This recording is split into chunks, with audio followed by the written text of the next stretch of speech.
Não sei se já ocorreu com você, de você estar com algum sintoma, se sentindo mal, vai no médico, pede uma bateria de exames, o médico fala que seus exames estão todos normais, tá aqui um remédio para o seu sintoma, para sua dor, para sua ansiedade, para sua insônia, ou seja lá para o que for, e volta daqui a pouco, né? Volta depois, vamos monitorar e tudo, e você sai sem resposta.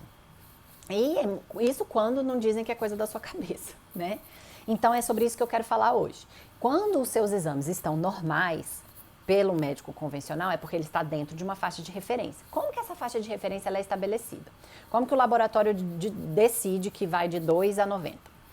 Eles pegam uma população, né, uma amostra, mais ou menos 200 pessoas, testa. Aí marca em todo mundo, pega o valor mínimo, pega o valor máximo, bota 2 desvios padrões para o mínimo e para o máximo, e aí aqui está o seu limite, baixo e alto, tá? Então, daqui para baixo doença, daqui para cima doença, ou daqui para baixo deficiência, daqui para cima toxicidade, né? Qual que é o problema com esse método? É um método que tem que ser feito, né, gente? Não tem como mesmo, tem que pegar o número de algum lugar, não pode, né, tirar da cartola. Mas, qual que é o problema? Às vezes a população que está sendo utilizada ali, ela não é representativa de você, do seu paciente. Porque às vezes a etnia dali da amostra é muito homogênea, de uma certa etnia, ou de um DNA, né, de condições mesmo de DNA que são diferentes. E isso é quase que impossível ter uma amostra, não sei que dosasse a população do mundo inteiro, você ter uma amostra super fidedigna. Mas tá aí também um dos problemas que às vezes a gente tem com exames laboratoriais. Qual é o outro problema? É que essa faixa, ela é muito grande e ela é só para doença. Então, para cá doença, para cá doença, para cá, né? E a gente está querendo pegar a doença antes dela acontecer. A gente está querendo otimizar o corpo, a gente está querendo que saúde plena, né? A gente quer sim ver doença, mas a gente quer ter um olhar que possa identificar a doença antes dela começar. Porque é muito mais fácil. Vou dar o exemplo da glicose. Glicose, então, normal, até um 100, né? Na medicina convencional, até um 100. Pré-diabetes até 125, diabetes acima de 126 miligramas por decilitro em jejum, tá? Aí você um dia tá com 124, é pré-diabético, vai dormir.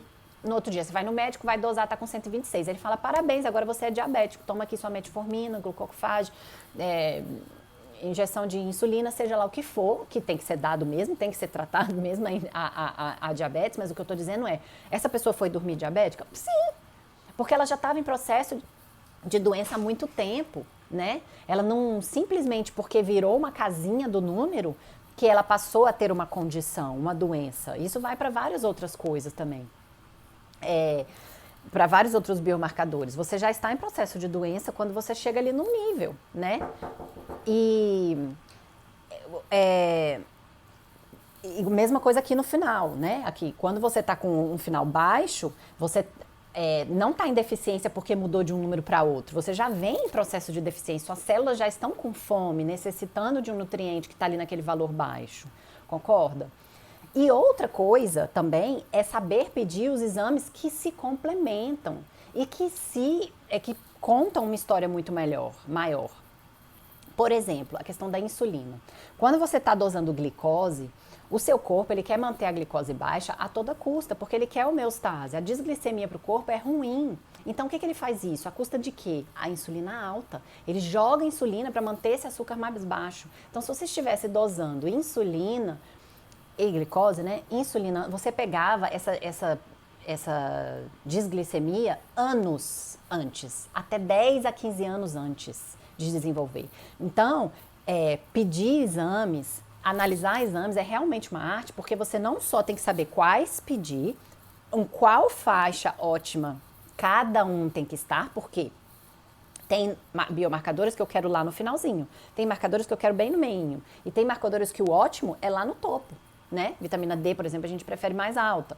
Um hormônio, uma testosterona, por exemplo, a gente quer um pouco mais alta. Uma insulina a gente quer um pouco mais baixa, uma glicemia a gente quer um pouco mais baixa, tem outros nutrientes que a gente quer ali no meio.